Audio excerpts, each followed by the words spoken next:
Well, I think that what you'll see unfold is the European governments, those that are the permanent members of the Security Council, would put forward, following today's discussion, some form of a Chapter 7 resolution. We need to discuss the form of it today.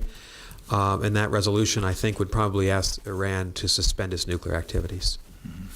And Chapter 7, as you all know, has the force of a legal action and has the force of compulsory action. And that's why it's different than, say, a presidential statement or any normal resolution of the Security Council.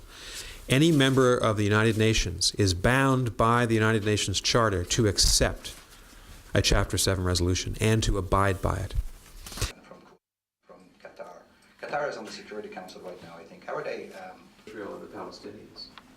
But you know, over the last couple of months, there have been important elections that have really produced things about what we should do. Isolate Hamas, not deal through Hamas, but obviously try. Iran is forcing the international community now to react in a much stronger way. And that means we have now to get to the idea of a Chapter 7.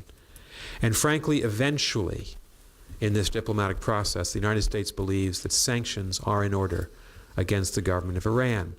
Sanctions to isolate the government of Iran, to increase the pressure, diplomatic pressure on the government of Iran, to convince it to go back to a more reasonable policy of suspension of its activities and of negotiations.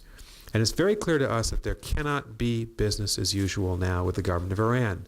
There are countries that sell major weapons systems to Iran, such as the Russian government. And it's our view that those governments, Russia and others, should stop the weapons sales that would strengthen the Iranian government at a time of crisis. The European proposal was to offer Iran a dialogue on the guarantee. That's really our way on solve